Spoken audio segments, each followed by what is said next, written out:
Coming from the freezing north and now at home I need to turn my heating on. I count it as winter already. Hi guys, this is Dan. Welcome back to my channel. We all know it is still the season of autumn, but the temperature started to drop. I am starting to think, what should I read in winter already? So why not plan slightly ahead, thinking about all the amazing fantasy books I need to read? Also coming with a winter TBR now, I will be aware how many books from this shelf I need to read and how many new books gonna come in. So it's gonna suppress my urge to get any new books unless they are the new release over the winter season. When I talk about a winter TBR, I am thinking about November this year to March or April next year. So it is kind of like a half-year plan. If you know me well, you know that I am going to read at least 4 books in a month, so by very simple calculation, that will be a total of 24 books in this winter TBR. This list will be quite long to be fair, so I would divide this TBR into 3 parts. One is about my subscription, second one is the series that I want to catch up with, and at last, it will be about books that I already own. Maybe we can start with my book subscription first. From newsletter or even spoiler from their social media account, I roughly know about what's the remaining titles for the rest of this year for most of the book subscription. The first one I would like to talk about is the Gospel GSFF, the Gospel Sci-Fi and Fantasy Fellowship. From October to December this year, there is only one title that I would really want to get, and it is Strange Bits by Susan J. Morris. I think this book on paper sounds really fun. It is like a historical fantasy mixing with some mystery elements. It is like Sherlock Holmes meeting Dracula, which is like very unusual combination. This one will be set in the 12th century Paris. Samantha can get into the mind of monsters that can help her to crack the case. She will be partnered with Hales, whose previous working partners are all mysterious dead. So they will work together to investigate a series of brutal murders. It sounds really fun and kind of unusual, and I think it is perfect for this spooky season. But for the rest of the titles, in November we got the Book of Gold. But this one doesn't look like for me because I judge a book by its cover. It looks kind of YA-ish, and book with magic, this kind of subgenre is not really my thing. And then in December we got Daughter of Chaos, and this one is a Greek myth retelling. Last time I read a Greek myth retelling, it didn't go well, and I am sort of feeling a bit mad for this title as well. So I may need to wait and see what's the review about this one first and decide whether I will get it or not. Of course, for 2025, there is not much information about their picks yet, so I can't really plan that far ahead. But for this year, I would definitely get the Strange Beasts by Susan J. Morris. That's all I need from them. The other fantasy book subscription I have is the Fairyloot Adult Box.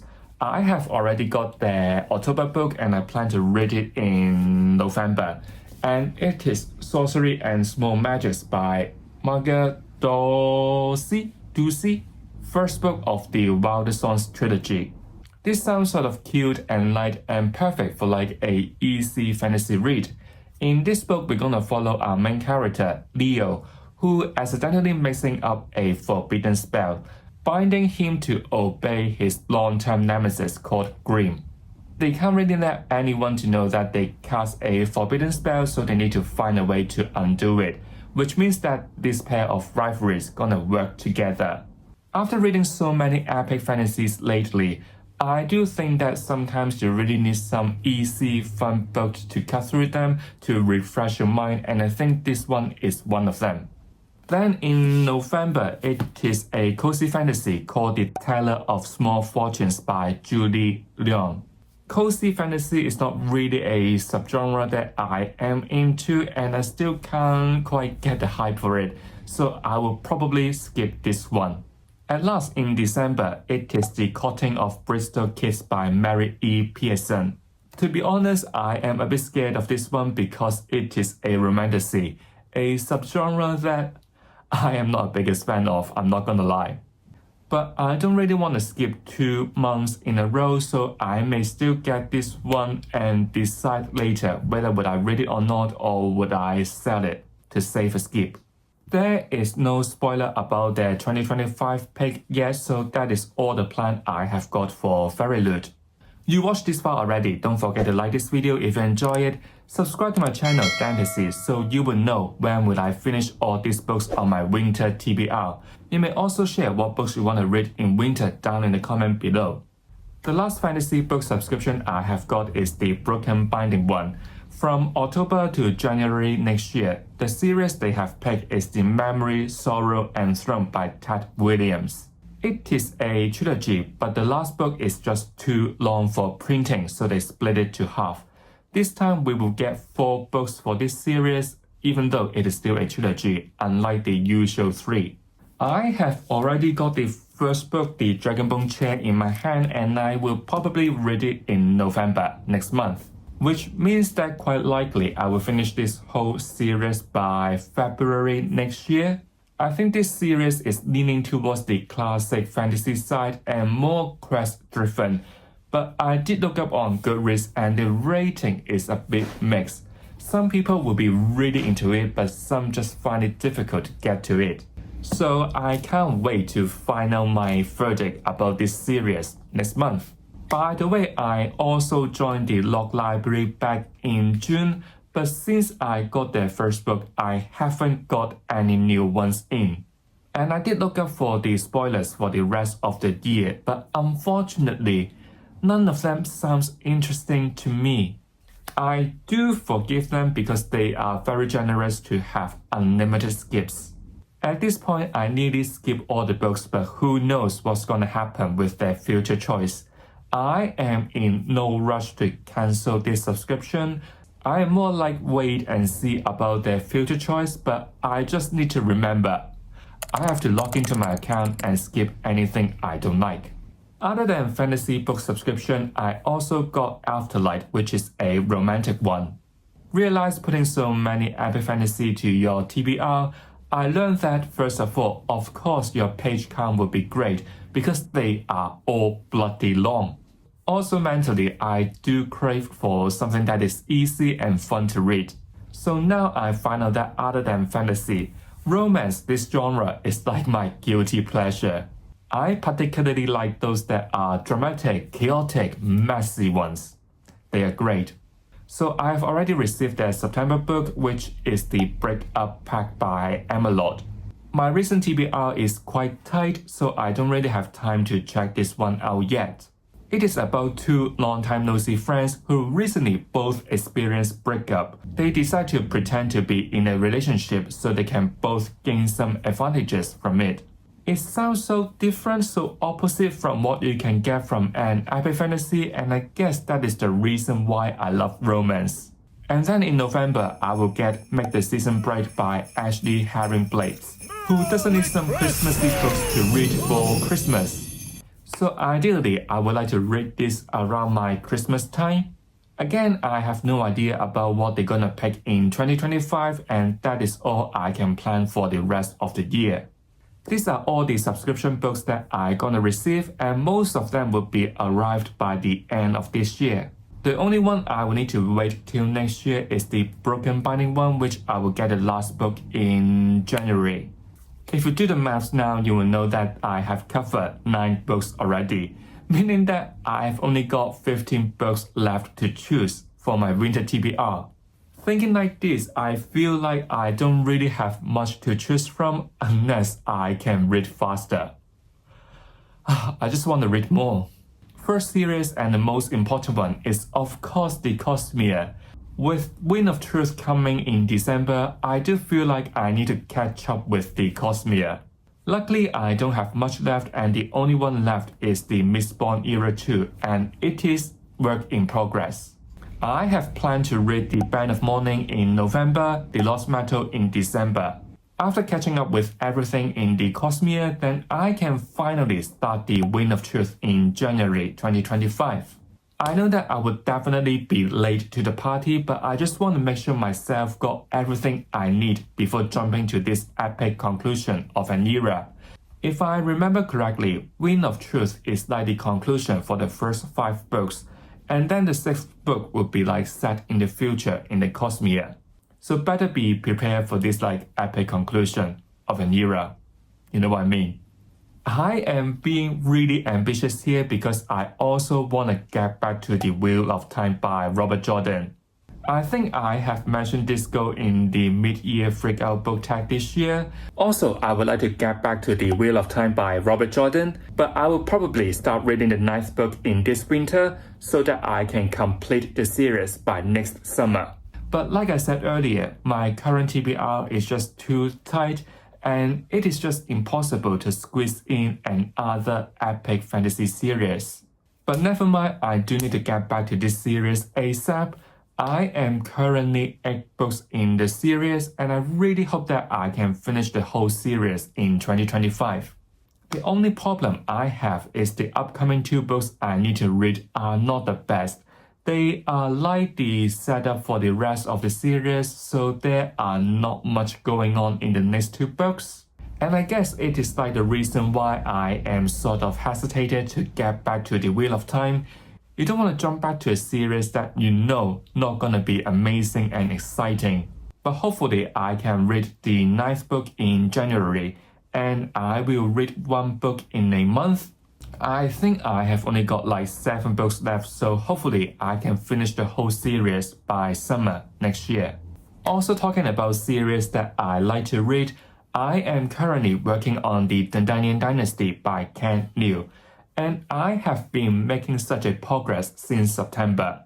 I have only got 2 books left, The Field Throne and Speaking Bones. The plan is kind of similar to The Wheel of Time, which means that I'm gonna read the 3rd book in November and the last one in December. Then I can take off another epic fantasy series by the end of this year, which gives me such a motivation to do so. After I finish the Dandelion Dynasty, I think it will be a good time to start another epic fantasy series. I sort of want to do it like a book club read-along thing. So if you guys are interested in this series, we can read it together for nearly the whole 2025.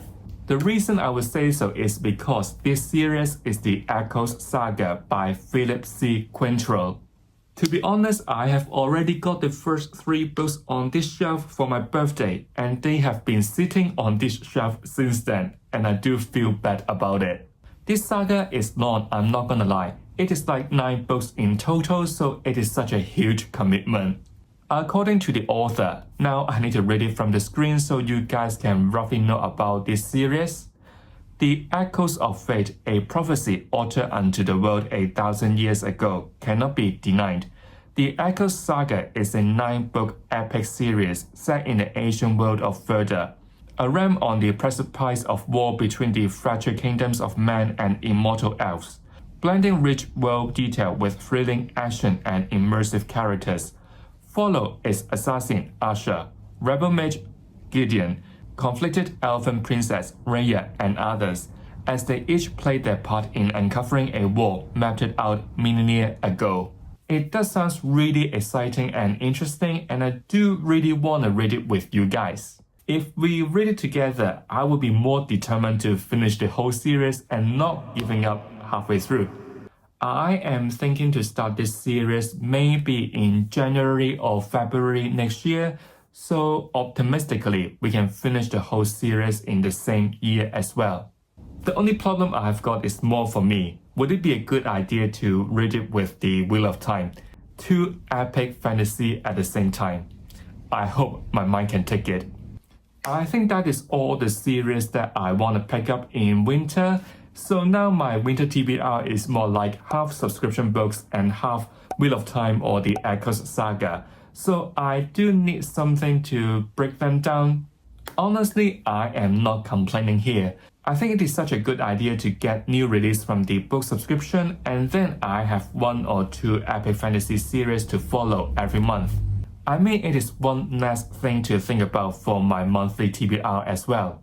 In between them, I have some fantasy books on my physical TBR that I do need to clear. They are all standalone at this moment, so I think it is good to check them here and there on my monthly TBR. I have picked up 5 in total. If you have read any of them and think they are great, do let me know so I can prioritize them. Or if any of it sounds interesting to you and you want my review about them, also let me know in the comment below. There are 5 books in total, so I guess I will just mention them very briefly. The first one I have is The Dance of Shadows by Robert Payne. It is like an African-inspired fantasy. This book sounds quite dark and we're gonna follow our main character, Rumi. Rumi and his family was oppressed by the colonizing nation.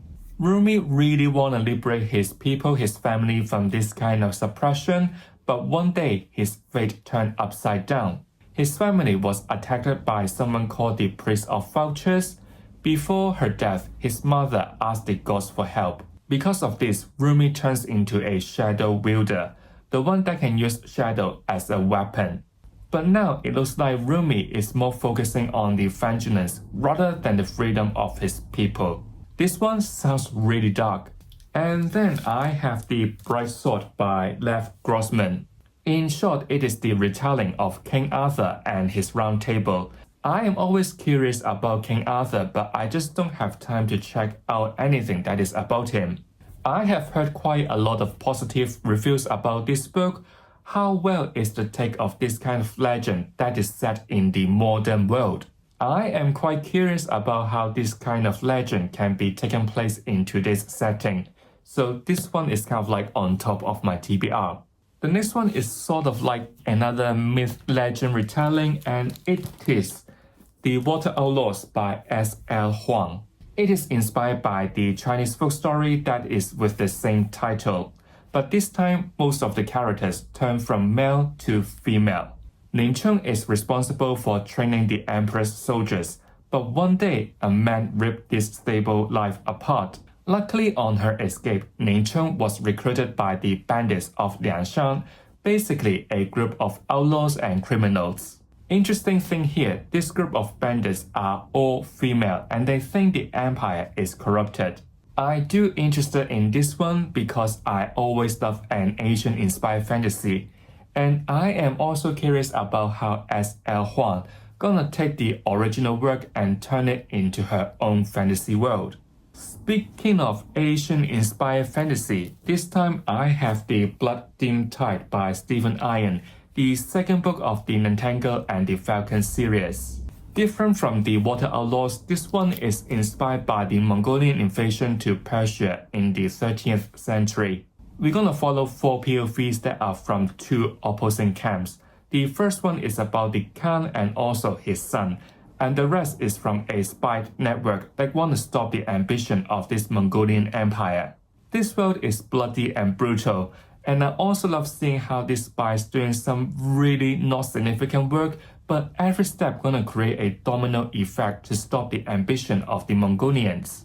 The ending is such a cliffhanger and introduce such a powerful character that gonna upset the status quo. So I honestly can't wait to get back to this world, and I mean this is a new release as well. The last book I have is also a new release, and it is A Tide of Black Steel by Anthony Ryan, the first book of the Age of Wrath trilogy. I think this trilogy will be inspired by the Norse mythology, and I guess it will be quite Viking-ish. This world has been ruled by the sister queens for so long until a group of mysterious tattoo warriors try to challenge their ruling. We're gonna follow 4 POVs in this book. Some of them is about the investigation of this possible rebellion, and some of them is like a treasure hunting story. I would say it would be a good starting point for me to get to know this author because obviously he has written other great fantasy series too. These are all the books I want to read in this winter, but there is one big problem. I am terrible at keeping up with all the new release. I might add some books to this TBR because of the book subscription I have. I don't have clues about the 2025 picks yet, so I guess quite likely I will add more from either Fairy Loot or Gospra. Luckily they all do new release, so I hope I didn't miss out too much. Otherwise this list would just get longer and longer. So if you have enjoyed this video, don't forget to give it a like. If you don't want to miss any content from me, make sure you have subscribed to my channel. You can also share your winter TBR down in the comment below. I'll see you all real soon. Goodbye.